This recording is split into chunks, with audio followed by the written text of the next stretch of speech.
Hello, and welcome to my lecture series on multicultural communication. You're with Dr. Marquita Byrd, or as my students call me, aka Dr. B. This is one of a series of videos or shows that I'm hoping will help us as a nation to live better together. So my first goal is to help us to understand our multicultural society.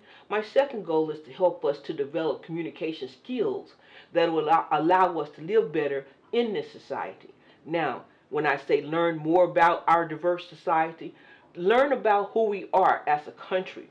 Learn about the diversity that exists in our country. Learn about our policies, our goals, and learn about how we can talk to each other in a more effective way. So I'm trying to broaden our knowledge and also to help us to live our best life. We're living in the best time in human history, and we're living in the best country in the world, I think. And we need to learn how to maximize that by understanding our surroundings, understanding the people we live with, and understanding how to communicate better. I don't want to lie to you and say that communication is the answer to all problems. It's not. However, it can help us to gain better solutions to our problems. So let's talk today. Today I'm going to talk about what multicultural is and why it is important. People say, well, why are you teaching that course? In fact, there are very few universities in the nation that teach multicultural communication. So you have an opportunity to do something that most people don't do. So that's what we're doing here. I'll start out by talking about my work setting.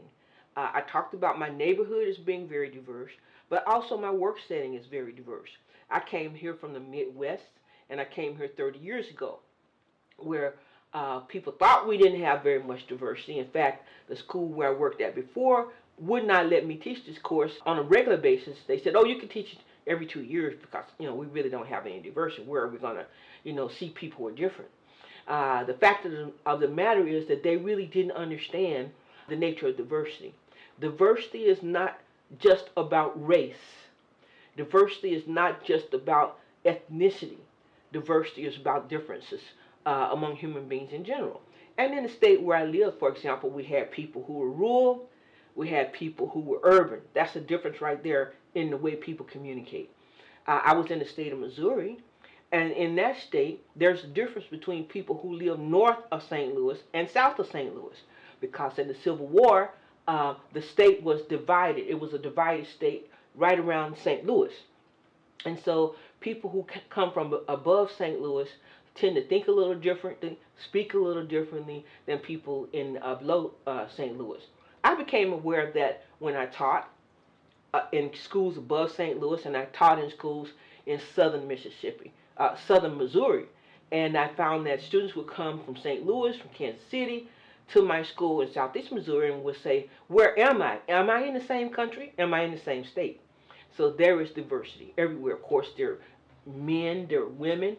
On our campus, we had gay students who were just beginning to talk about their rights. So diversity exists everywhere, but sometimes people don't recognize it. Here in where I teach here in San Jose, everybody recognizes diversity because when you come here, you see people of all walks of life. I find it so exciting. My students said that I might be a bit rude because I will go up to people and say, I will start out by saying, you are so handsome or you're so beautiful, and I'm wondering what your cultural background is. And they're so excited to tell me about who they are. So they don't find it offensive in any way, and they're glad that someone wants to know about them. And I love doing that. In fact, when I early on when I came here, I was in a donut shop, and there was this little old lady, Asian-looking lady who was at a table, and she was going on about how something had happened with her grandkids, and she had disciplined her grandkids. She was a tiny lady. She was saying about what she did, and I had to turn around because she sounded just like my grandmother. Not in language, but that attitude, that grandmother attitude, that disciplinary attitude. And I just went over to her and said, wow, I heard what you were saying is so interesting. What is your cultural background? She said, I'm Filipino. that's how I became aware of, Filipino people, and I started paying attention. Ask questions. Don't make assumptions about who people are and what they believe in. So I came here and I became very immersed in diversity. On my campus previously, we had predominantly white students, some black students. Here, I have everybody, and boy, that has improved my teaching. It's improved my teaching because I have read and become aware of various learning styles, communication styles, writing styles. This is the first time that I saw somebody write in English. And it was a student who was an Indian person, and they were writing in English, but it had a Hindu flavor to it, grammar, etc., and so forth. So that was very exciting. Of course, problematic grading, but because I want to be fair. But so I've been able to have this very diverse experience at the school where I work now. Not only that, we live in downtown. Our campus is downtown. And so we see a lot of the people who are marginalized on our campus. We have many homeless people who are in and out of our campus, in and out of our buildings, in and out of the bathrooms. We have mentally ill people on our campus because we have many group homes that house them. And so we've got to manage all of this, make sure that we give everybody dignity and also keep safe and how we can handle them. So it's a very, very diverse campus, not just among our students, but also among the community that we live in. Now, we're going to talk about what multicultural communication is. People say, well, what is that? Why are you studying that? Simply put, multicultural communication is about talking to the stranger at home. And people think, oh my gosh, what is that? Well, we get all these lessons about how to speak to the stranger abroad. We want to know more about the stranger abroad. But the fact is, we don't know the people who live next door. We don't understand the people who live next door. And so since we're interacting with each other, we are working for the same resources, those sorts of things. It'd be very good to come to understand the stranger at home, so that we can live together better. The other thing is about multicultural is that you can't get away from it. There's nowhere you can go where multicultural communication is not taking place. It is ubiquitous. Ubiquitous means it is everywhere.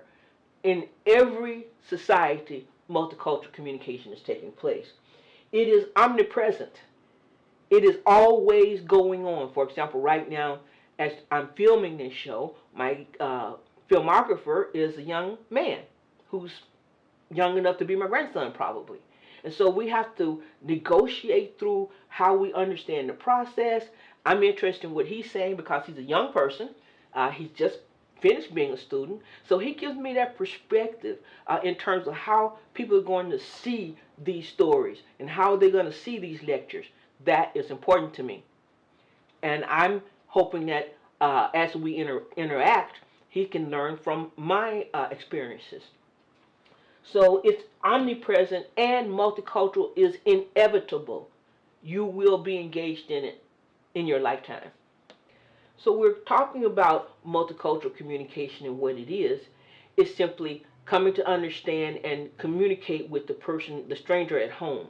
When I say communicate, let's talk about what that means. Communication is simply interacting with another human being through verbal, sound, and nonverbal behavior. It's interacting with other human beings, and of course we're interacting with people who are the same and different from us all day long.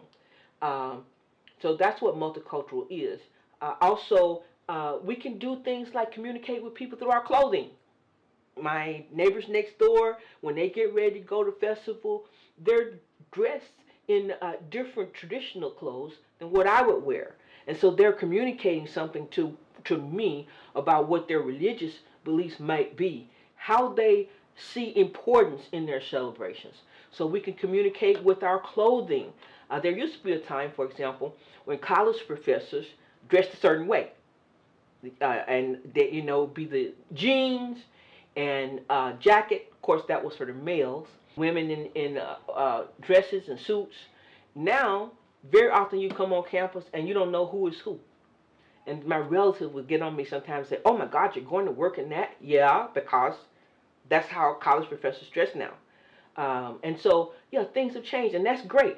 Anything that doesn't change, anything that remains stagnant dies. And so we don't want to remain stagnant. We want to be refreshing ourselves. So that's why communication, a multicultural communication, is so important because we remain vibrant as a nation. Now, we could talk about communication as being the creation and sharing of meaning, and meaning has to do with how someone interprets what you say. I just saw a news story about what people considered a racist prom proposal. I'm sure the teenagers who did that did not think it was, but it was. They held up a sign and they said something to the effect that, "Hey, I want to go to prom with you, even though you're different from me and you're Chicano or wetback, I still want to go to the prom with you." Then the next thing is said, "I want to go to the prom with you, but even if you're an N-word they use on a poster, I still want to go to the prom with you." They thought that was really cute. The adults didn't think that was cute, and of course the students of color didn't think it was cute. So what something means to you may not be what it means to me. So we have to understand that words don't mean anything. It is the people who interpret them that give meaning to them. So communication is using our voice and our bodies in order to interact with other human beings. And now we have to add technology. My goodness gracious, we could talk about all the social media, people who are doing tweets and Instagram, Facebook, those sorts of things to connect with other human beings. So even technology shapes the way we communicate. Let me go on and talk about what is the difference between multicultural communication and intercultural communication. I get that a lot, not just from the average citizen, of course from my students, some of my faculty. We're talked about that a great deal in my department. Now, this whole study of culture and communication began in the 40s, actually, in the Department of Foreign Affairs. And they wanted to prepare government people, our federal government people who worked overseas. They wanted to prepare them, help them to learn skills, to understand culture in order to be better communicators. We didn't want our foreign people, people who worked in the Foreign Affairs Department to be what's called the ugly American. We wanted them to go there and be effective. If you want to be effective, you got to pay attention. So they started teaching them about nonverbal. They taught them about taboos, what to say and not to say. They started teaching them about how to communicate. For example, in America, when we meet someone, we give our name, our number, and our business people want to start business right away. You know, we want to start talking about what we're doing. Give them our business card, which is very impersonal. When you go to many traditional countries, they want to talk to you. Before I do business with you, I want to know who you are. And I don't want to talk business with you in our first meeting. Let's go to lunch. Let's have tea. Let's go to a festival before we start interacting. So Americans often would insult other people because they wanted to hurry and start, whereas other cultures didn't. So that's where our study of intercultural communication began. And so therefore, intercultural has to do with communication between or among people who are from different nations, different countries. For example, talking to somebody from America and Canada. I had an opportunity to visit Canada, and it is very similar to America, but it's not the same. That was intercultural. I went to Mexico. Talking to people there was intercultural, from America to Mexico, and of course we had language differences. So that's intercultural. When I went to Paris, wow, what an experience engaging in intercultural communication, because I found that people basically don't want to help you if you don't try to learn a few words of French. Doesn't that make sense? So our Foreign Affairs Department wanted to start with that, and then we developed that and call it intercultural communication. Edward Hall was a very famous person involved in that. Now, in the 21st century, we're talking about multicultural communication because we're recognizing that even within a nation, and multicultural has to do with people who belong to the same nation, the same unit, the same geopolitical system, but may belong to various demographic groups within the nation. And we're only now talking about that. And we're not talking about it enough here in the United States. We find Canada has multicultural policies, Australia has multicultural policies, and the United Nations has a division on multicultural relationships. And they gauge that in various nations. So multicultural communication and intercultural communication are not the same thing. Intercultural, you know that eventually you're going home or that person's going home. They're not going to be here forever. Whereas when you're in a multicultural setting, these people are not going anywhere. It may be your child's teacher who is a Sikh, or who is a Muslim woman who's wearing hijab. And we've had some horrible instances of that going on right in America, where people have come in and the students harass them. We may be talking to the mailman who is Vietnamese. We may be talking to the bank person who is Mexican, or from somewhere from South America. It goes on, and so we have this diversity that impacts on us at all times. Now, multicultural communication, you might have gathered, is a little bit more complex than communication in general. And here's why. In multicultural communication, you have two or more people who are trying to interact with each other, who, one, have different histories. You know, in high school and in grade school, we learn American history. But you know, history is written by the powerful. History is written by the people who have the guns and the money. And most of us don't have that. We have women's histories. We have children's histories. We have histories of Native Americans, histories of African Americans. All of these people have different histories in the United States, and it cannot all be written in one history book. But you're coming from different histories. People are coming in the multicultural setting with different values. For example, in putting this project together, I wanted to have this big banner made. And so I found this company that makes jumbo banners I wanted to use for a background. So I got to the company, and the gentleman was Chinese. And we had to talk about what it is I wanted. And as I was talking to them, I would ask them questions, the man who owned it and the designer. And I noticed that they were getting a little irritated. You know, like, well, why does she keep asking questions? Is she trying to challenge me? Does she think I'm stupid? And so I stopped what I was doing and I explained to them, I'm asking questions because I don't know what we're doing. And I'm hoping that you will help me to understand the process better. And so I said, you know, African Americans tend to talk loud. And so when I talk loud to you, that doesn't mean I'm angry. And doesn't mean I'm being aggressive. I'm just trying to learn. So the owner said to me, he said, yes, and when I talk to you and I talk loud, it doesn't mean that I'm angry. So when we got all that cleared out, we were great. I didn't want him to feel that I was questioning his competence and that sort of thing. And he did. He was a little irritating at first because he would say little things. I didn't know it was joking. You know, humor changes from culture to culture. So then when I figured out he was joking, we were all right. I joked with him, he joked with me. So that's what we need to do. Talk to people, talk about how we're talking to people, because it is very, very complex. Or be able to say to someone, I'm sorry, but I'm not quite sure. I don't understand exactly what you're talking about. For example, I was at a social gathering, and I was talking to a woman who was of European descent about the things that I had to teach my sons.